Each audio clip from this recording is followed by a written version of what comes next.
Okey, Assalamualaikum warahmatullahi wabarakatuh. Untuk kelas hari ni, cikgu sediakan video rakaman lah sebab kamu kena pergi untuk dapatkan suntikan vaksin dos kedua.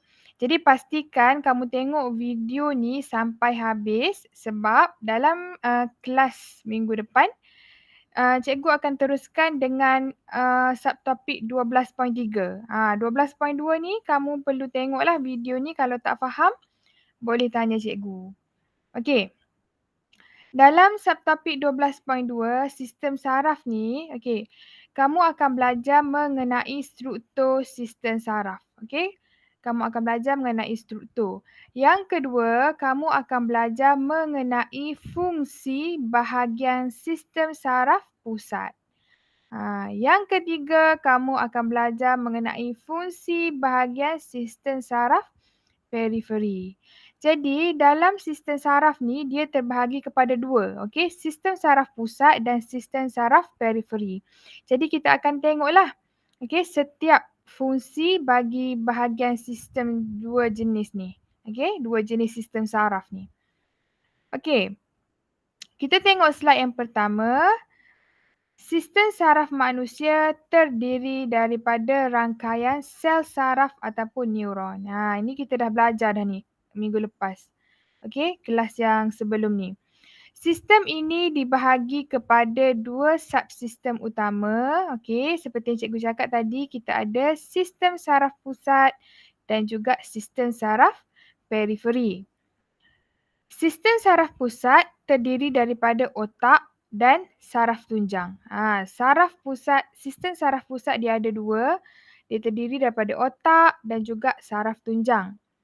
Okey, sistem saraf periferi pula apa? Sistem saraf periferi terdiri daripada 12 pasang saraf kranium dan 31 pasang saraf spina. Saraf kranium dia menghantar impuls dari dan ke otak. Dia pergi terus kepada otak kalau saraf kranium ni. Kalau kamu tengok dalam buku teks kamu tu, muka surat 220, okey, saraf kranium tu dia terletak di bahagian kepala. Okey, sebab itulah saraf kranium ni dia terus menghantar impuls tu dari dan kepada otak. Okey, kalau saraf spina pula macam mana? Okey, saraf spina ni dia menghantar impuls dari dan ke saraf tunjang. Tengok ni. Kita tengok gambar rajah ni. Ini gambar rajah dalam buku kamu.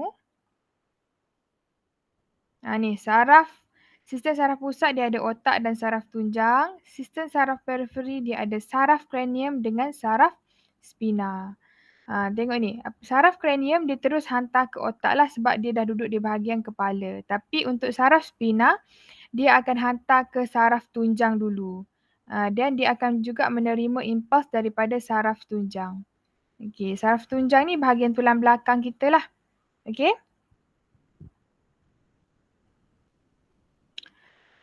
Seterusnya, okey, otak merupakan pusat koordinasi dan kawalan bagi manusia. Yang ni kita dah belajar, dah ulang banyak kali. Otak ni pusat koordinasi, integrasi. Okey, bahagian utama otak manusia ialah cerebrum. Kita ada bahagian otak kita ni, kita ada cerebrum, hypothalamus, cerebellum. Cikgu salah tulis number. Sekejap Okey, kita ada cerebrum, hypothalamus, cerebellum, medulla oblongata dan juga kita ada kelenjar pituitary. Jadi dalam otak kita ni, kita ada ni 1, 2, 3, 4, 5. Kita ada 5 bahagian.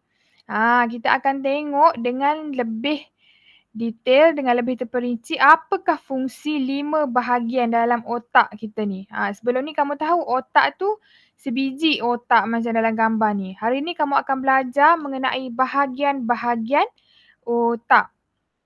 Okey, kita tengok dulu bahagian yang pertama iaitu cerebrum.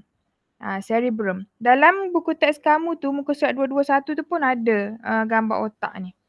Okey, cerebrum. Cerebrum ni merupakan struktur yang paling besar dan kompleks pada bahagian hadapan otak. Tengok ni, yang paling besar ni adalah cerebrum.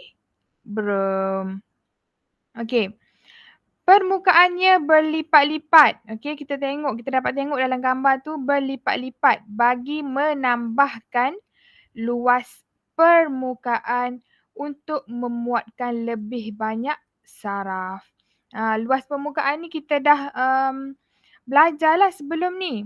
Kamu ingat lagi tak kita belajar luas permukaan dalam villus, dalam villus dalam usus kecil dan juga dalam eritrosit. Eritrosit kita tu dui cengkung. Okey. Struktur yang dui cengkung, struktur yang berlipat-lipat macam dalam usus kecil, villus tu dan dalam otak ni. Okey, struktur dia ni kenapa dia macam ni Allah buat supaya dapat menambahkan luas permukaan. Jadi apabila luas permukaan tu besar, lebih banyaklah saraf boleh dimuatkan dalam otak kita tu. Okey. Cerebrum juga merupakan pusat mengawal emosi, okey? Mengawal emosi, pendengaran, penglihatan, personaliti dan tindakan terkawal. Jadi inilah fungsi cerebrum, okey? Kamu boleh tengok ni. Okey, lepas tu kamu tanya cikgu, "Cikgu, tindakan terkawal tu macam mana?" Okey. Tindakan terkawal tu contoh dia okey, perbuatan yang kamu boleh kawal lah. Contohnya macam bercakap. Bercakap. Cikgu boleh kawal ni apa yang keluar daripada mulut cikgu. Bercakap. Lagi contoh seperti kamu berjalan. Okey, kamu angkat tangan. Itu adalah tindakan terkawal. Kamu boleh kawal. Bila kamu nak berjalan, bila kamu nak berhenti, bila kamu nak bercakap, bila kamu nak diam. Itu adalah tindakan terkawal. Jadi, tindakan terkawal ni dikawal oleh cerebrum. Cerebrum, bahagian otak yang paling besar. Okey, seterusnya. Cerebrum menerima maklumat dan rangsangan daripada reseptor. Maklumat ini dianalisis, diintegrasi dan dihubung kait untuk menghasilkan persepsi deria. Okey, maksudnya persepsi deria tu dihubung kait jadi kita faham apa berlaku dengan keadaan di sekeliling kita. Okey. Seterusnya kita tengok slide ni pula. Okey, gerak balas ditentukan dan arahan diberikan kepada efektor. Kita dah belajar kan sebelum ni? Okey, efektor tu adalah yang melakukan gerak balas. Ingat lagi tak efektor ni ada dua. Kita ada otot dan juga kita ada kelenjar. Okey. Tengok ni, cerebrum dia menerima maklumat daripada reseptor. Kemudian reseptor tu akan bawa lah impas saraf dan dia akan diintegrasi di bahagian otak kita. Okey, ni urutan yang sama seperti kita belajar dalam kelas yang lepas. Lepas tu, gerak balas tu akan dilakukan oleh efektor. Okey, ingat lagi tak urutan yang kita belajar tu? Okey, cikgu harap kamu ingat Cerebrum juga bertanggungjawab terhadap keupayaan mental yang tinggi. Contohnya seperti pembelajaran, kebolehan mengingat, kemahiran berbahasa, kemahiran matematik. Okey. Semua benda ni dia adalah berlaku di cerebrum. Cerebrum yang bertanggungjawab terhadap benda-benda ni. Okey. Itu baru satu, cerebrum. Okey, seterusnya kita tengok pula yang kedua. Okey, bahagian otak yang kedua adalah hypothalamus. Jangan tertukar bukan hippopotamus. Okey, hypothalamus. Tengok ni kat mana tempat hypothalamus ni dan ni. Hypothalamus dia duduk di sini. Dia duduk di sini di kawasan bawah daripada cerebrum ni. Okey. Fungsi dia adalah untuk mengkoordinasi homeostasis. Kamu pernah dengar tak homeostasis ni apa? Okey, homeostasis ni dia adalah untuk memastikan badan kita ni berada dalam keadaan yang normal. Dia akan cuba untuk stabilkan keadaan badan kita lah seperti yang cikgu bagi tahu sebelum ni. Okey, apabila suhu badan kita meningkat, okey, badan kita akan cuba turunkan ke suhu yang normal. Apabila paras gula meningkat, badan kita akan cuba untuk turunkan paras gula ke paras yang normal. Jadi, proses itulah kita namakan sebagai homeostasis. Kita nak kekalkan keadaan badan yang normal tu. Okey. Jadi hipotalamus ni dia merupakan pusat kawalan untuk mengawal atur suhu badan. Okey, keseimbangan air, tekanan darah serta mengesan kelaparan, dahaga dan keletihan. Jadi suhu badan, keseimbangan air dan semua benda ni hipotalamus yang kawal. Okey. Hipotalamus dia menghubungkan sistem saraf kepada sistem endokrin. Sistem saraf kepada sistem endokrin. Sebelum ni cikgu dah bagi tahu kan kita ada dua jenis sistem yang kita akan belajar. Okey. Dia berhubung melalui kelenjar pituitary. Hari ni kita belajar mengenai sistem saraf dulu. Sistem endokrin ni next topik kita akan tengok. Okey, tapi kamu perlu tahulah fungsi dia untuk menghubungkan dua jenis sistem ni. Hipotalamus juga dia mengawal rembesan beberapa jenis hormon. Dia mengawal rembesan beberapa jenis hormon kelenjar pituitary. Okey. Kita tengok pula yang ketiga, okey, bahagian otak yang ketiga ialah cerebellum. Tengok ni gambar ajar ni. Cerebellum ni dia terletak di sini. Kamu jangan tertukar cerebrum dengan cerebellum. Okey, kalau cikgu macam mana senang nak ingat, cikgu ingat macam ni je, okey. Daripada bawah ni. Okey, cerebellum, sebelum. Sebelum. Jadi dia terletak sebelum daripada cerebrum. Cikgu ingat macam tu lah. Okay? Untuk kamu senang ingat supaya tak tertukar. Di mana cerebellum dan di mana cerebrum. Okay, cerebrum ni fungsi dia apa?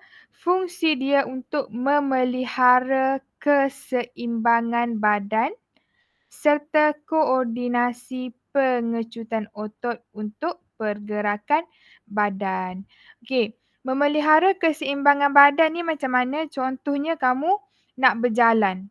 Kamu nak berjalan, kamu kena menyeimbangkan dirilah supaya kamu jalan tu tak jatuh. Ataupun kamu kayuh basikal.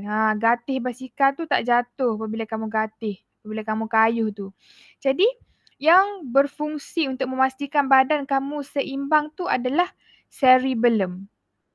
Okey, jadi kalau kamu tengok ada orang, okey, jalan-jalan jatuh, okey, jalan-jalan jatuh, maksudnya ada something wrong lah dekat bahagian cerebellum dia. Dia tak dapat nak menyeimbangkan badan. Okey, itu cerebellum. Okey, seterusnya kita tengok, okey, kita juga ada kelenjar pituitary dalam otak kita. Ingat lagi tak kelenjar ni apa? Kelenjar ni adalah efektor. Jadi kelenjar pituitary ni adalah salah satu contoh bagi efektor lah. Okey. Kelenjar pituitary ni dia terletak pada dasar hipotalamus. Okey, dia terletak di bawah hipotalamus. Dan dia adalah kelenjar utama dalam sistem endokrin. Dia kelenjar utama. Dia yang master sekali lah dalam sistem endokrin. Okey, kenapa dia ni dipanggil sebagai kelenjar utama? Sebab kelenjar pituitary ni dia akan merembeskan hormon yang akan mengawal rembesan hormon oleh kelenjar endokrin yang lain. Jadi, kelenjar pituitary ni dia hasilkan hormon. Hormon yang dihasilkan oleh kelenjar pituitary ni akan kawal kelenjar endokrin yang lain. Kelenjar endokrin yang lain tu dia fungsi untuk merembeskan hormon juga. Tapi dia dikawal oleh hormon yang dihasilkan oleh kelenjar pituitary ni. Tadi kamu tengok, ni kamu tengok dekat sini hypothalamus. Hypothalamus dia kawal rembesan hormon oleh kelenjar pituitary.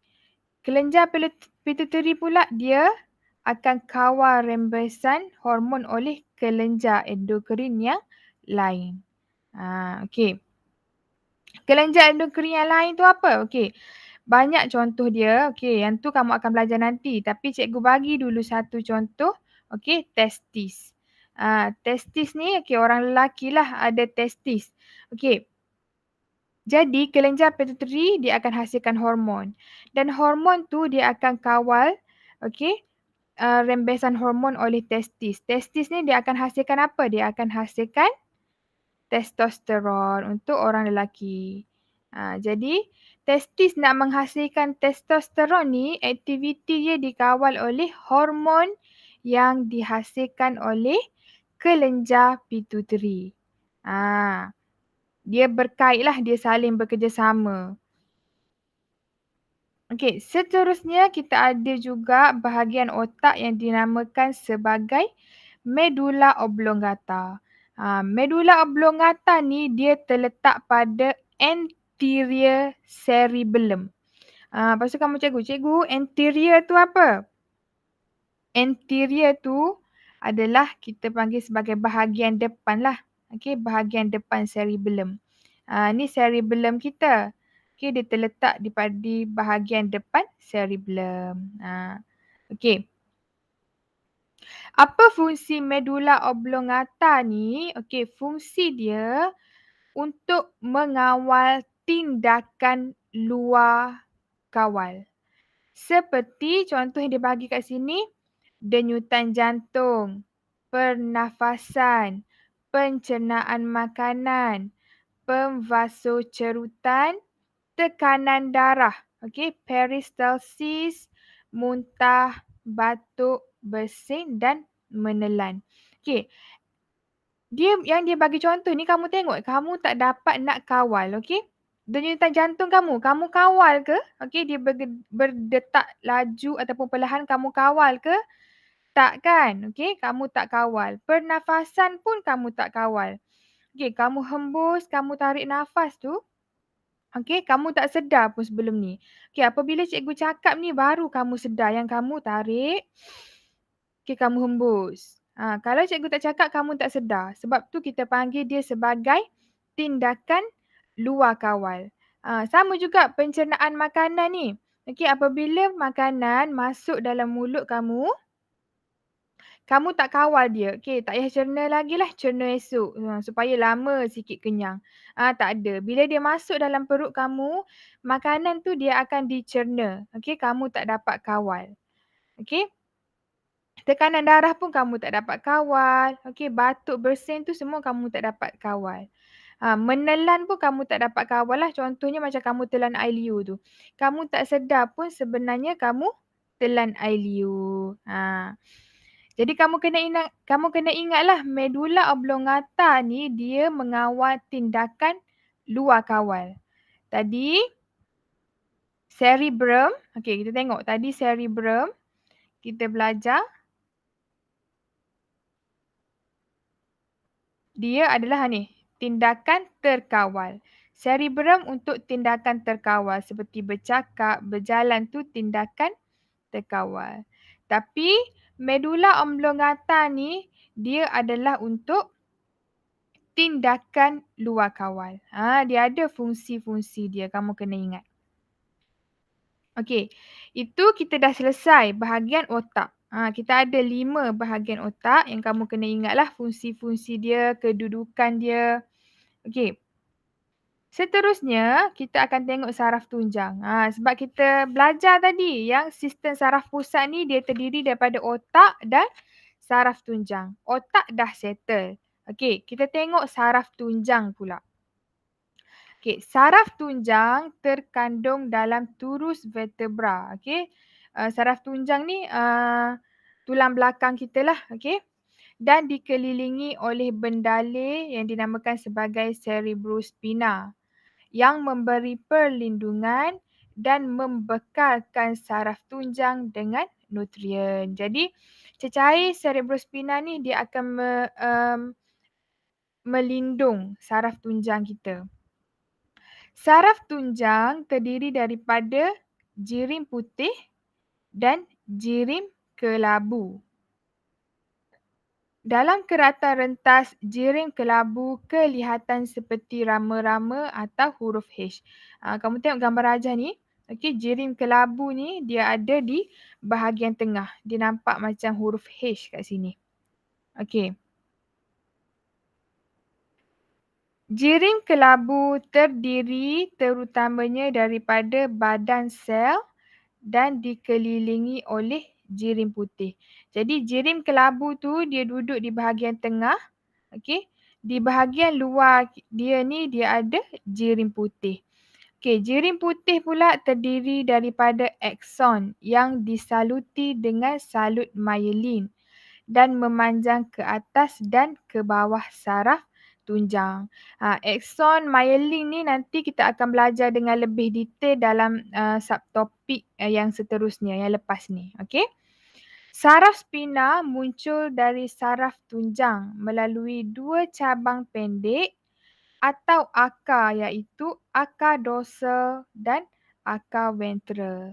Kita ada saraf spina tadi. Ingat lagi tak kita ada saraf spina dalam sistem saraf periferi tu. Okey. Dia muncul juga daripada saraf tunjang ni.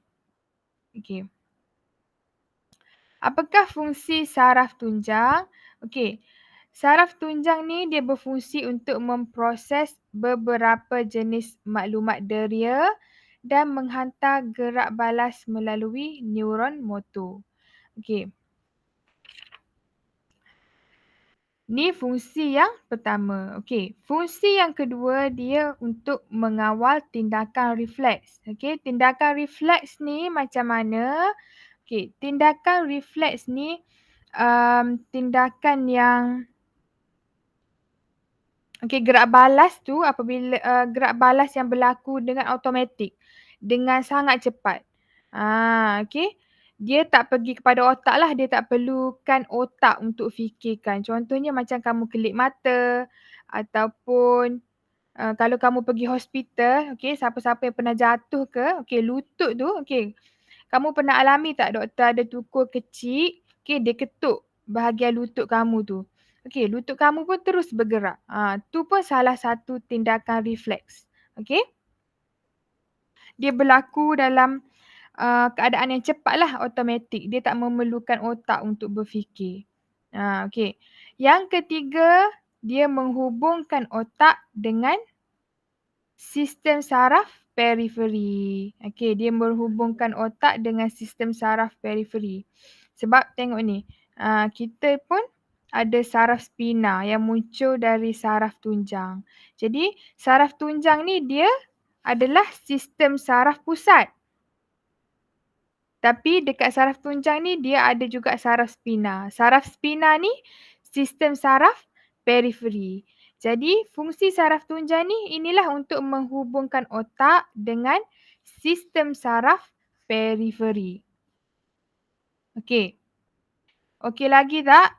Okey kelas ke dah pening dah banyak ni? Okey. Okey kalau pening, okey pause dulu video. Pause dulu video, tarik nafas, minum air. Okey, lepas tu kita sambung. Okey. Sekarang ni kita nak tengok pasal saraf tunjang pula. Tadi kita dah tengok ada 5 bahagian dalam otak kita. Sekarang ni kita nak tengok dalam saraf tunjang pula dia ada apa. Okey.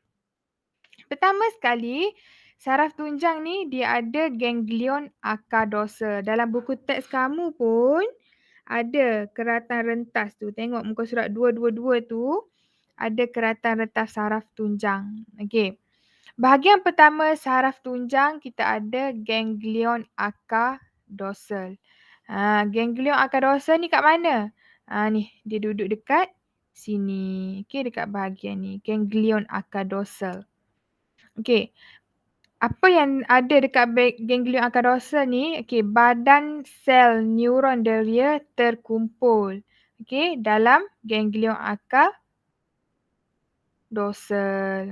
Dia ada sel-sel neuron deria yang, badan sel neuron deria yang terkumpul dekat sini.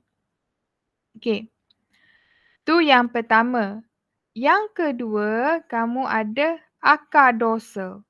Okey, akar dorsal ni dia mengandungi akson neuron deria.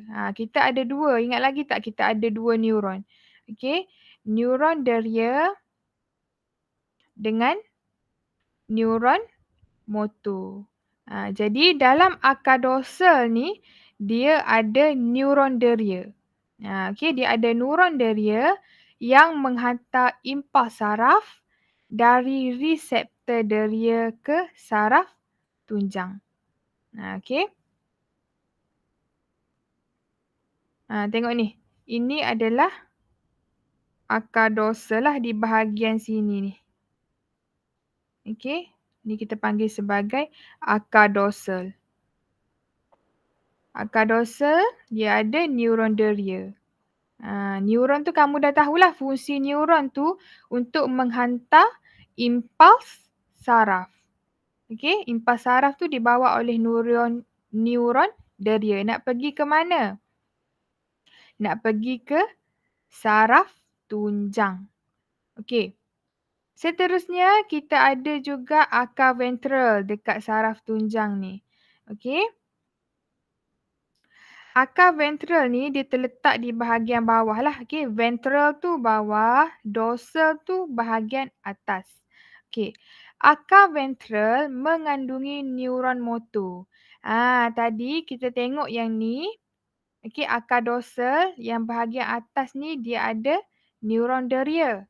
Tapi akar ventral di bahagian bawah dia ada neuron motor. Neuron motor ni dia hantar impuls dari saraf tunjang ke efektor. Okey. Kalau akar dorsal dia menghantar impuls saraf dari reseptor ke saraf tunjang. Tengok ni cikgu tunjuk kat sini. Reseptor ke saraf tunjang. Okey. Kat sini kita ada neuron deria. Neuron deria ni terdapat dalam apa? Okey. Dia duduk dalam akar dorsal lah. Okey. Dia duduk dalam akar dorsal. Okey. Daripada saraf tunjang, dia akan pergi ke efektor. Okey. Daripada saraf tunjang, dia akan pergi ke efektor. Okey. Saraf tunjang ke efektor kita ada neuron motor. Neuron motor ni dia duduk dalam apa? Dia duduk dalam akar ventral. Okey. Dia duduk dalam akar ventral. Okey. Seterusnya, kita juga ada saraf spina. Okey, saraf spina ni dia mengandungi dua-dua neuron yang kita ada tu. Okey, neuron deria dan juga neuron motor. Jadi dua-dua neuron ni dia duduk dalam saraf spina. Okey. Okey, tengok ni gambar rajah ni. Okey. Tengok ni, yang dekat sini kita ada ganglion akar dorsal. Ni cikgu ulang balik dah ni. Okey, kita ada ganglion akar dorsal. Okey. Badan sel neuron deria terkumpul dekat sini. Yang purple ni adalah neuron deria. Kita ada dua neuron kan? Okey, purple ni neuron deria. Yang bulat purple ni adalah badan bagi sel neuron deria ni. Okey, dia terkumpul dalam tempat yang kita namakan sebagai ganglion akar dorsal. Okey. Lepas tu kita tengok pula. Di tempat ni, di bahagian ni, okey, di bahagian yang panjang ni kita namakan dia sebagai akar dorsal lah. Okey. Dia mengandungi akson neuron deria yang menghantar impas saraf daripada reseptor. Reseptor duduk dekat sinilah. Okey. Jadi reseptor duduk dekat sini. Dia dibawa oleh neuron deria. Okey. Nak pergi ke mana? Nak pergi ke saraf tunjang. Okey. Lepas tu, dekat sini kita ada satu lagi neuron yang kamu tak pernah dengar, yang cikgu tak pernah sebut sebelum ni, kita ada neuron geganti. Jadi total yang kamu belajar sekarang, kamu ada 1 neuron deria, 2 ada neuron geganti dan ketiga ada neuron motor. Okey, neuron geganti ni dia duduk di bahagian dalam jirim kelabu. Okey, jirim kelabu ni bentuk H ni, okey. Neuron geganti ni dia duduk dalam ni. Okey. Lepas tu kamu ada akar ventral. Macam cikgu cakap tadi, dorsal bahagian atas. Okey, dorsal bahagian atas, ventral bahagian bawah. Okey. Kalau akar dorsal, dalam akar dorsal tu kita ada neuron deria yang warna purple ni. Dalam akar ventral yang bahagian bawah ni, kita ada neuron motor. Yang warna merun ni kita ada neuron motor. Jadi neuron motor ni dia duduk dalam akar ventral. Lepas tu akar ventral ni, okey tengok ni, dia bersambung dengan akar dorsal. Dia menjadi struktur yang lebih besar lah di bahagian sini ni. Okey, di bahagian sini jadi struktur yang lebih besar, kita panggil sebagai saraf spina. Dia mengandungi neuron deria dan juga neuron motor. Di bahagian luar pula, bahagian luar jirim kelabu ni kamu ada jirim putih. Okey? Kamu ada jirim putih. Jadi inilah struktur-struktur ataupun bahagian-bahagian yang ada dalam saraf tunjang kita. Kamu kena ingatlah akar dorsal, ganglion akar dorsal, akar ventral, saraf spina. Okey? Dalam tu pula kita ada neuron deria, neuron geganti, neuron motor ni. Okey, kamu kena ingat. Okey, jadi dah habis. Okey, saraf tunjang. Okey, kita dah belajar otak dan saraf tunjang. Okey, otak dan saraf tunjang tu untuk sistem saraf pusat. Okey, dah habislah mengenai sistem saraf pusat. Okey, sekarang ni kita tengok sistem saraf periferi. Okey, sistem saraf yang kedua iaitu sistem saraf periferi. Okey, sistem saraf periferi ni dia terdiri daripada sistem saraf soma dan sistem saraf autonomi. Dia terbahagi kepada 2 pula. Soma dan juga autonomi. Okey, sistem saraf soma ni dia mengawal semua tindakan terkawal. Okey, tindakan terkawal. Dan sistem saraf autonomi pula dia mengawal tindakan luar kawal. Luar kawal tu tadi kita dah belajar lah, denyutan jantung, pengenyutan salur darah. Okey? Okey, dia luar kawal. Dan fungsi sistem saraf periferi ialah menghubungkan reseptor deria dan efektor kepada sistem saraf pusat. Okey, dia berhubung. Jadi itulah 2 sistem saraf. Okey, kita ada sistem saraf pusat dengan sistem saraf periferi. Okey, dalam sistem saraf pusat, okey, kita tengok gambar rajah ni. Sekejap cikgu tunjuk gambar rajah. Okey, kamu kena ingatlah.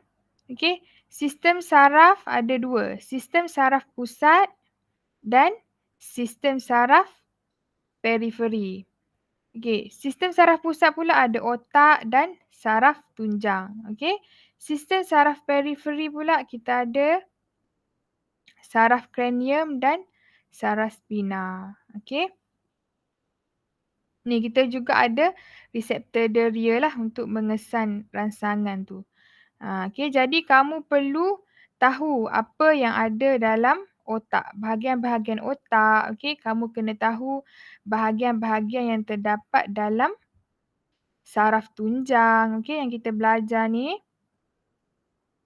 struktur-struktur dia dan seterusnya kamu kena tahu mengenai sistem saraf periferi. Jadi, itu sahajalah untuk kelas hari ini. Okey, pastikan kamu siapkan modul nilam kamulah sehingga 12.2. Kalau ada apa-apa soalan yang kamu nak tanya yang tak faham, boleh PM cikgu, okey? Itu sahaja untuk kelas hari ini. Assalamualaikum.